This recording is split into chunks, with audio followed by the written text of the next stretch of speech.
अस्सलामुअलैकुम। Welcome to Hopar valley vlog.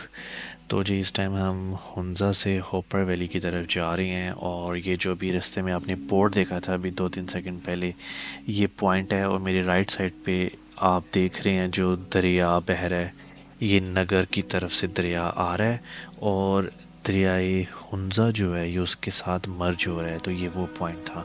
ठीक है, ये पॉइंट बिल्कुल ही शुरू में आ जाता है। जैसे ही आप नगर की तरफ जाने का रास्ता लेते हैं, एक टर्न लेते हैं, हुंदा से निकलते राइट साइड पे टर्न आता है। यहाँ नगर कह लें या फिर होपर वैली कह लें, क्योंकि नगर जो है वो हुंजा की एक तहसील है और होपर वैली उसी तहसील में ही पाई जाती है। तो ये मेरे साथ जो आप राइट साइड पे दरिया बहता देख रहे हैं ये दरियाई हुंजा है और ये इस क्लिप में जो आप देख रहे हैं दरियाई नगर है। ठीक है, दरियाई नगर का पानी जो है ये ग्लेशियर से पिघल के आ रहा है और जो ग्लेशियर हैं वो आप आगे आप देखेंगे बिल्कुल काले स्याह हुए पड़े हैं, इसलिए उनका पानी भी ऐसा दलदली है। और दरियाई हुंजा, ये दरिया जो आगे जा रहा है ये दरियाई हुंजा के दरिया से जाके मर्ज हो जाता है, जो पॉइंट बिल्कुल आपको शुरू में दिखाया था मैंने।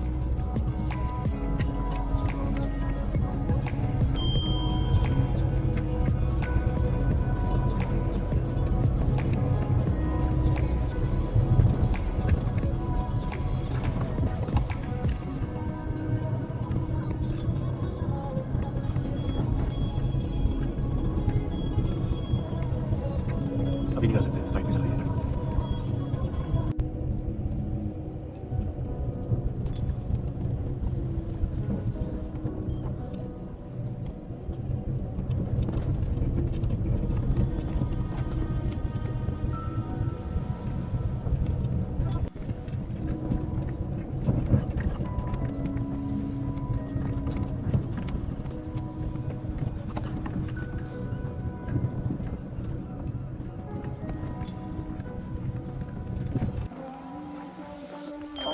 हॉपर वैली के रास्ते में 2-3 विलेजेस आते हैं, ये पहला विलेज है। और विलेजेस ऐसे ही होते हैं, बिल्कुल थोड़ी सी आबादी होती है। और ये विलेज जब हम यहाँ पहुँचे हैं तो ज़ोहर की अज़ानें भी हो रही हैं इधर। और यहाँ पर हरियाली देखकर बिल्कुल ही ऐसा लगता है कि जैसे कोई कोयले की खान में छुपा हुआ ख़जाना है, क्योंकि यहाँ पे इर्द गिर्द सारे रफ़ पहाड़ हैं और उनमें ऐसी हरियाली नज़र आ जाए तो बड़ा ही हसीन नज़ारा हो जाता है देखने वाला। खैर इस टाइम हम दूसरे विलेज की तरफ गामज़न है। ये रास्ता बिल्कुल सीधा होता है आपने सीधी ही रोड बिल्कुल फॉलो करते रहना है और जहाँ जहाँ मुड़ना होता है वहाँ पे साइन नुमाया तरीके से लगे होते हैं। जो चीज़ मुझे यहाँ पर सबसे हैरत अंगेज़ लगी है, खैर ये दूसरा विलेज आ गया है, ये चौक आ गया है, यहाँ पे बताया गया है कि यहाँ से आपने राइट होना है। तो यहाँ पर इसलिए मैंने रुक कर ज़रा वीडियो बनाई है ताकि आप जब आएँ तो आपको ये प्रोमिनेंटली पता हो कि यहाँ से आपने राइट होना है। तो यहाँ पर ये दूसरा विलेज है, यहाँ से भी आपको अपने खाने पीने की और रिफ़्रेशमेंट की काफ़ी चीज़ें मिल सकती हैं। खैर मैं आपको बता रहा था कि जो चीज़ मुझे यहाँ पर बड़ी प्रोमिनेंट और बड़ी इम्प्रेसिव लगी है वो यहाँ का लिटरेसी रेट है। एक तो लिटरेसी रेट आपको देखने कहीं पे आप पढ़ते हैं अखबार में, वहाँ भी पता लग जाएगा, इंटरनेट पे सर्च करेंगे तब भी आपको गिलगित का लिटरेसी रेट पता लग जाएगा जो कि काफ़ी हाई है। लेकिन जब आप यहाँ पर ख़ुद देखेंगे, यहाँ पे विज़िट करेंगे तो आपको अंदाज़ा होगा कि वाकई जो कहा गया है वैसा ही है। यहाँ पर मैंने हर बच्चे को पढ़ते हुए देखा है, हर लड़की को, हर लड़के को जो स्कूल जा रहे हैं आ रहे हैं। तो दिस इज़ वेरी इम्प्रेसिव। यहाँ पे इंफ्रास्ट्रक्चर इतना डेवलप नहीं है लेकिन लोगों की जो मोहब्बत है तालीम से वो काबिल दीद है। और ये बहुत ही खूबसूरत नज़ारे आते जा रहे हैं जैसे जैसे हम अपनी मंजिल के करीब हो रहे हैं। और ये जी हमारा है वेलकम टू होपर वैली, यानी कि यहाँ से टेरिटरी शुरू हो जाती है होपर वैली की। ये आखिरी टर्न है, आई थिंक सो। ये एक आखिरी मेजर टर्न है। पहला टर्न था वो चौक वाला जो सेकंड विलेज में हमें मिला था, और दूसरा ये टर्न है। इसके बाद जो आगे हमारी मंजिल आएगी वो एक थर्ड विलेज आएगा और थर्ड विलेज को क्रॉस करके हमारी होपर वैली आ जाएगी। तो होपर वैली पहुंचने के लिए जो टाइम दरकार है वो आपको बीच में से मैंने टाइम स्टैम्प्स भी लगाए हुए हैं, वहाँ से भी अंदाज़ा हो रहा होगा। तो हमें जो टाइम लगा है हुंजा से यहाँ तक होपर वैली पहुँचने तक वो तकरीबन 1 घंटा है, मैक्सिमम 1 घंटा। तो ये जो इस टाइम हर विलेज जो है ये उसकी बाउंड्री शुरू हो चुकी है। यहाँ पर भी हमें कुछ आबादी देखने को मिली है और आप देख लें मेरे साथ कि कैसे बच्चे, हर बच्चा यहाँ पर स्कूल जाता हुआ नज़र आ रहा है। यानी कि इंफ्रास्ट्रक्चर नहीं है इतना डेवलप्ड लेकिन बच्चे स्कूल लाजमी जा रहे हैं। This is very impressive. और ये थर्ड विलेज हमारा इस टाइम शुरू हो चुका है। स्कूल से छुट्टी का टाइम है और बच्चे एंजॉय करते हुए घर जा रहे हैं। जैसे ही कोई टूरिस्ट इन्हें नज़र आता है तो ये बड़े मोहब्बत भरी नज़रों से उन्हें देखते हैं।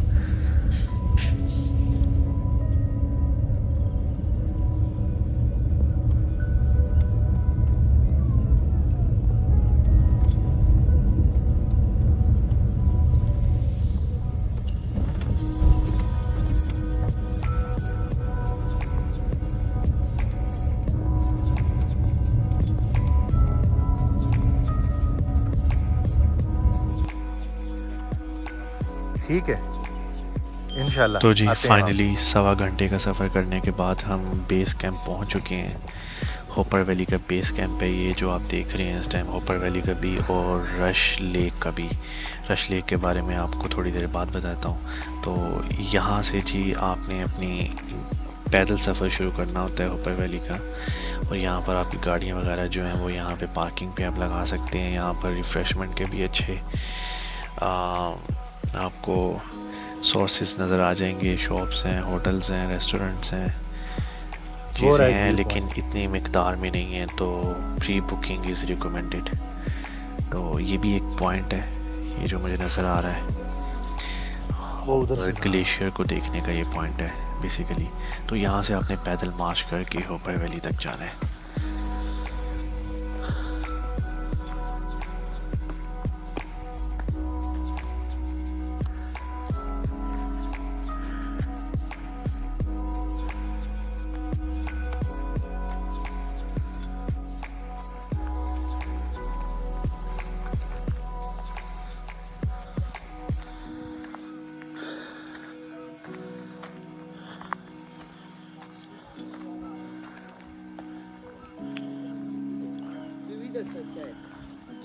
हाँ तो बा वहाँ जाना है हमने, वो देखो इधर, ये साइड से है और ये नीचे सारा ग्लेशियर है।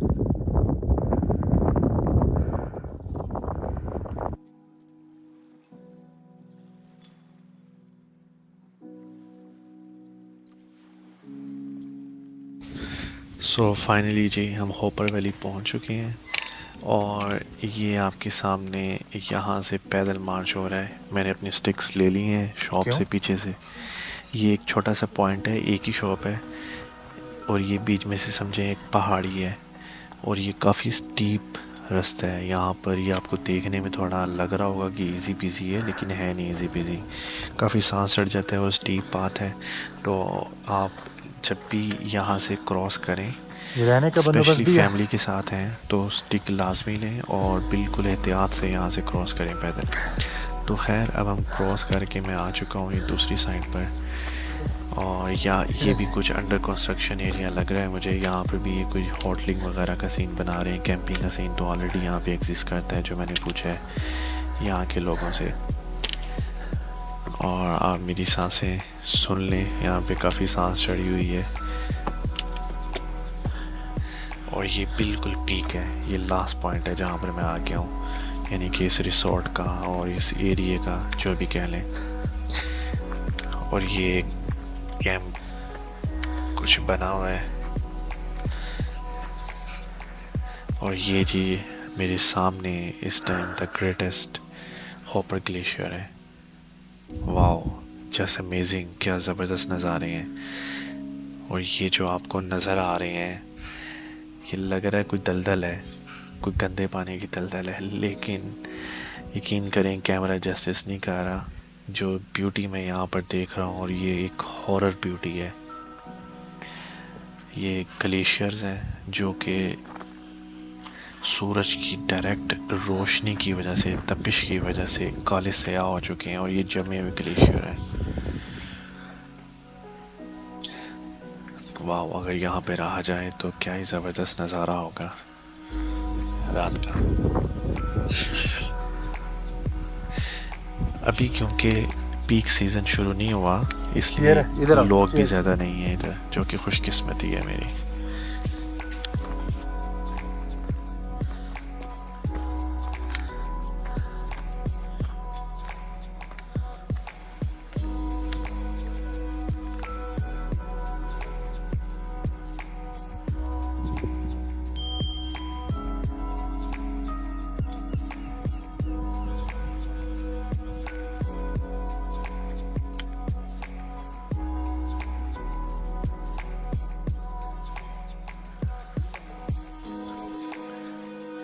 Welcome to Hopar glacier. तो जी ये मेरी हुंजा एडवेंचर सीरीज़ का एक और पॉइंट था जहाँ पर मैंने आने का सोचा हुआ था और फाइनली अल्हम्दुलिल्लाह हम यहाँ पर पहुँच गए हैं। ये है आपके सामने जी होपर ग्लेशियर और उसके सामने ऊपर ये ग्लेशियर कहाँ से आ रहा है, ये गैपल पीक है, पहाड़ का नाम है गैपल, ये सामने है, ये वहाँ से आ रहा है। तो जी ये इस टाइम तकरीबन 5000 फीट पर है और यहाँ पर जो माहौल है वो धूप भी सख्त पड़ रही है और आप देखिए नीचे ग्लेशियर है। ग्लेशियर की हालत जो है वो बिल्कुल काला स्याह हो चुका है, लेकिन पिघल नहीं रहा। ये एक हैरानगी की बात है। तो ये सारा ग्लेशियर काफ़ी आगे 4-5 किलोमीटर तक ये यूं ही फैला हुआ है, फिर उससे आगे कोई ये पिघलना शुरू होता है। लेकिन यहाँ जहाँ पहाड़ की पीक है, पहाड़ के असरात हैं गैपल पीक के, वहाँ तक ये ग्लेशियर ऐसे काले स्याह रूप में पड़ा हुआ है। तो जी अगर आप हुंजा आएँ तो यहाँ भी ज़रूर आएँ। तो हुंजा से होपर वैली आने का तकरीबन 1 घंटे का सफ़र है और आप ये किसी भी गाड़ी पे कर सकते हैं। 4x4 की भी आपको ज़रूरत नहीं है। मैं अपनी वैगन आर पर यहाँ पर पहुँचा हूँ, तो अगर मैं वैगन आर पर आ सकता हूँ तो आपकी कोई भी गाड़ी यहाँ तक आ सकती है और रोड भी बिल्कुल साफ़ है, कोई मसले वाली बात नहीं है। बस कहीं कहीं थोड़े थोड़े खड्डे आते हैं, पैचेज़ आते हैं नॉर्मल, बाकी कहीं कहीं रोड है। ज़्यादातर 70% पार्ट रोड है और बाकी 30% कहीं कहीं खड्डे आ जाते हैं, टूटा हुआ रोड आ जाता है। और यहाँ आकर आपको फीलिंग आती है कि आप कितने छोटे हैं और पहाड़ कितने कितने बड़े हैं। देखें अपने आप को और इन पहाड़ों को। तो ये सब अल्लाह की अल्लाह की बनाई हुई मखलूक़ात हैं, तो इन्हें देखकर बस दिल से यही निकलता है सुभान अल्लाह। तो जी आगे कंटिन्यू करते हैं मेरा सफ़र, ठीक है, और मेरे चैनल को प्लीज़ सब्सक्राइब करना ना भूलिएगा। Thank you. और ये कुछ नवादरात हैं, कीमती पत्थरों की बने हुए कुछ ज़ेवरात, अंगूठियाँ, जितने भी ये नगीने होते हैं और जितने भी पत्थर ये आपको बाज़ारों से मिलते हैं जो आप अंगूठियों में पहनते हैं, यहाँ ज़ेवरात की सूरत में, आर्टिफिशियल ज्वेलरी की सूरत में जो यूज़ होते हैं वो सारे यहीं से ही उनका पत्थर लेके जाया जाता है रॉ मटेरियल में। और कुछ इसमें मादनियात भी थे। तो यहाँ पर जब आएँ तो आप लोकल लोगों से ज़रूर कुछ कोई ना कोई चीज़ परचेज़ किया करें। और इसके साथ ही ये जो चीज़ मुझे नज़र आई है अब, गिरगिट, यहाँ पर आपको गिरगिट काफ़ी नज़र आएंगी। ये जी बेहतरीन नज़ारा है, देखें कैसे गिरगिट ने अपना रंग अपनी लोअर बॉडी का पत्थर के जैसा किया हुआ है। सो डेट वाज रियली सरप्राइजिंग। तो इसके साथ ही जी अब हमारा यहाँ से वापसी का सफ़र शुरू हो गया। मेरी पीठ पीछे हॉपर वैली है और मेरे सामने जो है ये आपको लेडी फिंगर और अच्छा यार, रश लेक जाने का बताएं, क्या हिसाब किताब है इधर से?